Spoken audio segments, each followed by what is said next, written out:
RBL bank. अगर आप RBL bank से जुड़े हुए हैं, यानी कि आप इन्वेस्टेड है या निवेश करने के बारे में सोच रहे हैं, तो आज का वीडियो आपको देख लेना चाहिए। कुछ दिन पहले तक आरबीएल बैंक का शेयर एक लार्ज कैप कंपनी के अंदर आता था, लेकिन अभी ये मिड कैप कंपनी कहलाता है और इसका शेयर प्राइस आप देखेंगे, कुछ दिन पहले तक ये शेयर करीब 600 रुपये के ऊपर हुआ करता था, लेकिन अभी ये ट्रेड कर रहा है करीब आपका 150 रुपीज़ के आसपास। तो ऐसा क्या हो गया बैंक के ऊपर कि इसका शेयर इतना ज़्यादा पीट गया? तो उसी के बारे में हम लोग डिस्कस करेंगे आज वीडियो के अंदर। तो चलिए देख लेते हैं। तो आज आरबीएल बैंक जिस हालत में आपको दिखाई दे रहा है, ये हालत के पीछे का कारण एक ही है, इसका एसेट क्वालिटी। एनपीएस के कारण ये बैंक इतना पीटा हुआ है। हालांकि कंपनी बिजनेस अच्छा खासा कर रहा है, लेकिन एनपीएस के कारण कंपनी के ऊपर बहुत ज्यादा प्रेशर बनते हुए आपको दिखाई दे रहा है। रिटेल इन्वेस्टर को कभी भी कोई भी बैंकिंग शेयर लेने से पहले उसका एनपीएस का जानना बहुत इंपॉर्टेंट है, जो नॉन परफॉर्मिंग एसेट होता है। तो जैसे कि आप स्क्रीन में देख पा रहे हैं, यहाँ पे क्वार्टर वाइज डिस्क्राइब किया गया है। यहाँ पे मार्च 2020 से लेके जून 2021 तक एनपीए का डिटेल्स यहाँ पे दिया गया है। तो सबसे पहले बात करेंगे हम लोग ग्रॉस एनपीए के बारे में। जो पैसा एनपीएस के अंदर आ गया है लेकिन आने का चांसेस है फ्यूचर में, उसको ग्रॉस एनपीए कहा जाता है। और नेट एनपीए उसको कहा जाता है जो पैसा आने का चांसेस नहीं है, तो उसको नेट एनपीएस कहा जाता है। तो ग्रॉस एनपीए के अंदर आप देख पा रहे हैं मार्च 2020 में जो ग्रॉस एनपीए था, ओपनिंग बैलेंस था, वो था 2010 करोड़ के आसपास आरबीएल बैंक का। और नया जो एडजस्टेड यानी कि ऐड हुआ था आपका जो नया, वो है 709 करोड़ के आसपास। अभी जो रिकवरी किया गया था 180 करोड़ और ग्रॉस एनपीए उस टाइम था 3.62%। उसी हिसाब से आप देख पा रहे हैं जून 2020 में ओपनिंग बैलेंस 2137 करोड़ था।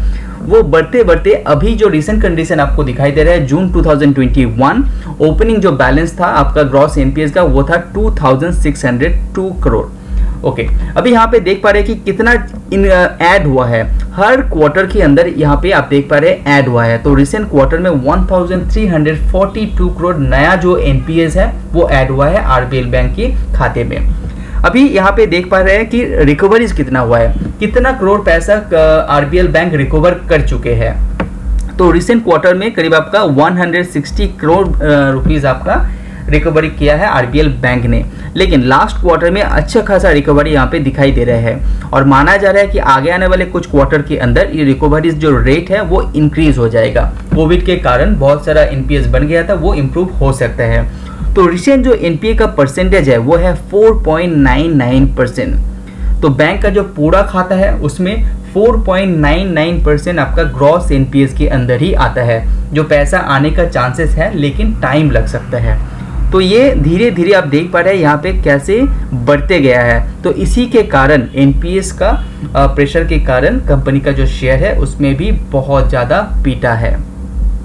यहाँ पे और एक बात देखना चाहिए आपका ग्रॉस एनपीएस के अंदर, यहाँ पे एक सेक्शन है राइट ऑफ, जो कंपनी प्रॉफिट से निकाल के या प्रोविजन करके कंपनी ये निकाल देते हैं। तो जैसे हर क्वार्टर के अंदर यहाँ पे निकाला गया है, रिसेंट क्वार्टर के अंदर 759 करोड़ का राइट ऑफ किया गया है। तो इसी के कारण कंपनी जो क्वार्टरली रिजल्ट दिखाया है उसके अंदर आपका जो नेट प्रॉफिट है वो माइनस में डिक्लेयर किया है। तो इसका कारण ये है, मेन कारण जहाँ पे कंपनी का जो नेट प्रॉफिट है माइनस आया है जस्ट राइट ऑफ के कारण, और अच्छा खासा ह्यूज अमाउंट राइट ऑफ किया गया है।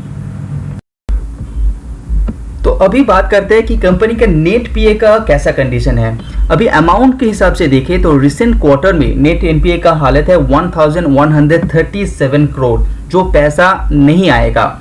ओके, तो ये भी कैसे उतना भी ज़्यादा सुधारा नहीं है, लेकिन क्वार्टर टू क्वार्टर यहाँ पे थोड़ा सा इंप्रूव होते हुए आपको दिखाई दे रहा है। लेकिन फिर भी परसेंटेज वाइज देखेंगे तो 2.01% नेट एनपीए अभी तक है। यहाँ पे थोड़ा सा डिक्रीज आपको दिखाई दे रहा है क्योंकि कंपनी का राइट ऑफ भी हुआ है, कंपनी ने नेट प्रॉफिट भी नेगेटिव पोस्ट किया है। उसी के कारण यहाँ पे थोड़ा सा सेटल करने के बाद यहाँ पे नेट एनपीए दिखाई दे रहा है 2.01% राइट नाउ। यहाँ पे और एक सेक्शन भी आपको देखना चाहिए, स्लिपेजेस रेशियो, यानी कि कितना नया एनपीए ऐड हुआ है रिसेंट क्वार्टर के अंदर। तो हर क्वार्टर में आप देख पा रहे हैं कितना नया एनपीए ऐड हुआ है। तो जब से ये कोरोना का प्रोसेस चालू हुआ है तब से लेके कंपनी के ऊपर अच्छा एनपीएस का प्रेशर आपको दिखाई दे रहा है। तो पहले जो फ्रेश एनपीए उतना ज़्यादा नहीं हुआ करता था, वो रिसेंट क्वार्टर के अंदर अच्छा खासा बढ़ गया है। तो आरबीएल बैंक का टोटल जो स्पेसिफिक प्रोविजन की बात करें वो है 1409 करोड़ प्रोविजन, यानी कि जो पैसा कंपनी संभाल के रखा है एनपीओ निकालने के लिए और कभी भी इमरजेंसी होता है तो यूज करने के लिए। तो यहाँ पे दिखाई दे रहा है 1409 crore specific provision RBL bank ने किया है रिसेंट क्वार्टर के अंदर। तो अभी तो ये तो समझ में आ गया कि एनपीएस बहुत सारा हुआ है, लेकिन कौन कौन से साइड से एनपीए हुआ है वो भी जानना आपको जरूरी है। जैसे कि होलसेल के अंदर रिसेंट क्वार्टर की बात करें तो होलसेल के अंदर 1.84% का टोटल ग्रॉस एनपीए बना है।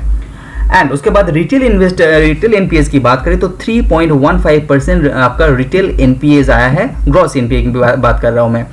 तो वो टोटल मिला के आज होता है आपका 4.99%। उसी हिसाब से दूसरे क्वार्टर के अंदर भी आप देख पा रहे हैं। तो यहाँ पे परसेंटेज वाइज देखेंगे तो ग्रॉस एनपीए की अंदर अच्छा खासा उछाल आया है और ज़्यादातर आपको दिखाई दे रहा है जो रिटेल जो लोन है उसके अंदर ज़्यादा प्रेशर क्रिएट होते हुए आपको दिखाई देगा। तो वही आप बात करें नेट एनपीए के अंदर, तो नेट एनपीए के अंदर भी आपका रिटेल जो लोन है वो ज़्यादा प्रेशर में रहते हुए आपको दिखाई दे रहे हैं। होलसेल के अंदर थोड़ा सा सुधार यहाँ पे दिखाई दे रहा है जो बल्क में लोन जाता है। तो नेट एनपीए के अंदर जो होलसेल कैटेगरी है वहाँ पे थोड़ा सा रिलैक्सेशन है, लेकिन रिटेल कैटेगरी के अंदर अच्छा खासा प्रेशर अभी भी बरकरार है। तो उसको सब मिला के जो नेट एनपीए आ रहा है 2.01%। तो यहाँ पे आप पॉज करके सेगमेंट वाइज भी आपको देखना है तो आप यहाँ पे देख पाएंगे। अगर आप आरबीएल बैंक का फाइनेंशियल स्टेटमेंट देखेंगे तो आपको बहुत अट्रैक्टिव लगने वाला है, क्योंकि ये कंपनी ऐसा है कि हर साल ये इम्प्रूव करते हुए जा रहे हैं। तो बैंक के अंदर कोई ज़्यादा प्रॉब्लम है नहीं, लेकिन जो मेन प्रॉब्लम मैं आपको बताया एनपीएस को लेके कंपनी की बैंक के ऊपर बहुत सारा इशू है। तो उसी के कारण बैंक का जो प्राइस है, शेयर का प्राइस है, वो बहुत डाउन चला गया है। शायद आगे आने वाले क्वार्टर में ये थोड़ा सा सुधरते हुए दिखेगा, एनपीएस के अंदर कंट्रोल आते हुए आपको दिखेगा, तो ये प्राइस फिर से सुधरते हुए आपको दिखेगा। तो आप इसके ऊपर रिसर्च कीजिए, उसके बाद आपको ठीक लगे तो इन्वेस्ट कर सकते हैं। तो वीडियो में बने रहने के धन्यवाद। सी यू ऑन नेक्स्ट वीडियो। अगर आपको मेरा वीडियो पसंद आ रहा है तो लाइक एंड सब्सक्राइब कीजिए।